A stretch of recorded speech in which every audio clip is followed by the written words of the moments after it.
আমার পানের ভাইরা,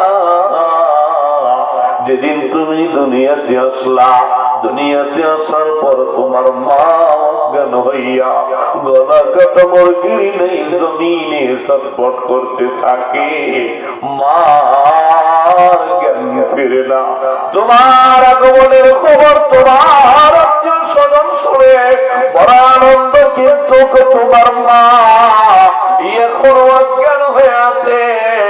যখন তুমি কান্না শুরু করে দাও, কান্না শুরু করে দাও আমার পানের ভাইরা রে, তখন আল্লাহ তাআলা কুদরত লাগাইয়া এই কান্নার আওয়াজটা তোমার মার কলিজার ভিতরে ধাক্কা মেরে আল্লাহ জ্ঞান ফিরাইয়া দেয়।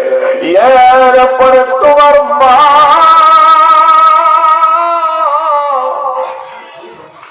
তোমার বলে আমার চাঁদের টুকরাটা আমার কোলে দাও। মা সন্তানটারে কোলে নিয়া গালের মুখে চুমু খাইয়া বলে, সন্তান তোরে কোলে নিয়া আমি গর্ভে ধরনি মা, 10 মাস 10 দিনের দুঃখ কষ্ট ভুলে গিয়েছি। আমার এই দুনিয়ার জমিনে আদম পয়গম্বর আর বিবি হাওয়া ছাড়া কোন মানুষ মায়ের গর্ভ ছাড়া আসে নাই। প্রতিটা মানুষকে আল্লাহ তাআলা মার গর্ভের মাধ্যমে দুনিয়াতে পাঠাইছে। এই কষ্টগুলো তোমার মা করেছে, শুধু গর্ভে ধারণ করার প্রসব বেদনার কষ্ট এখানে বুঝি শেষ না, না না। আল্লাহ বলেন বান্দা রে,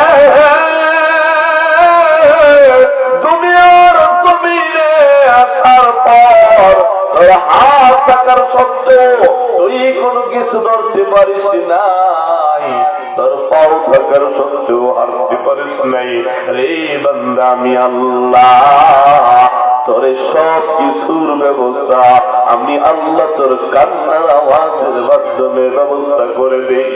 একটা সন্তান যখন শিশুকালে কান্না করে, দুধের শিশু যখন কান্না করে, আমার যুবক ভাইরা রে, যুবক তুমি যখন ছোট্ট সময় কান্না করছো, তোমার মা আগুন পানি থুইয়া তোমার কোলে নিয়া যখন আল্লাহর দেওয়া নিয়ামত তোমার রিজিক, তোমার মায়ের বুকের দুধটা তোমার মুখে উঠাইয়া দেয়, তোমার কান্না থেমে যায়। আমার মালিক ডাকে কয়, রে বান্দা,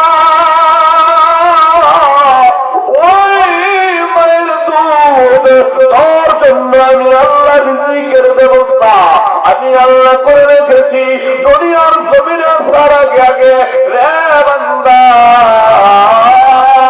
তোর মার রক্ত আর পায়খানা থেকে পেরাইয়া পেরাইয়া দুধের ব্যবস্থা আমি আল্লাহ করে রাখছি, যেই দুধের ভিতরে কোনো পায়খানার গন্ধ নাই, কোনো রক্তের কালার নাই, এত সুস্বাদু দুধ তোর জন্য ব্যবস্থা করছি। বান্দারে তুই খেয়ে বেঁচে থাকবি। এত মিষ্টিও দেই নাই যে মিষ্টি হলে তোর বড় হওয়ার পরে ডায়াবেটিস হবে, এত ঠান্ডা হতে নাই শীতের দিনে খাইলে তোর ঠান্ডা লেগে যাবে, নিউমোনিয়া হয়ে যাবে রে বান্দা। একসাথে বড় নাল দিয়েও বের করে দেই নাই, ফোটায় ফোটা 32টা নাল দিয়া আমি আল্লাহ কুদরত লাগাইয়া তোর রিজিকের ফয়সালা করে দিয়েছি।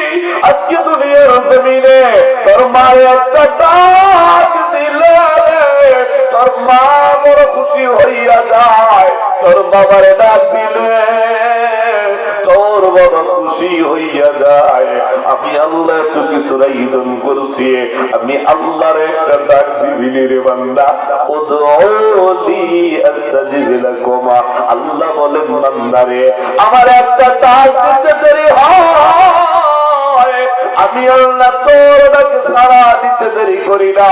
আমার পানের ভাইরা, আজকে দুনিয়ার জমিনে আমি তুমি আসছি, আমার আগে তোমার আগে আগে অনেক মানুষ ছিল, অনেক মানুষ ছিল, তারাও বিদায় নিয়েছে, আমি তুমিও বিদায় নিয়ে যাব।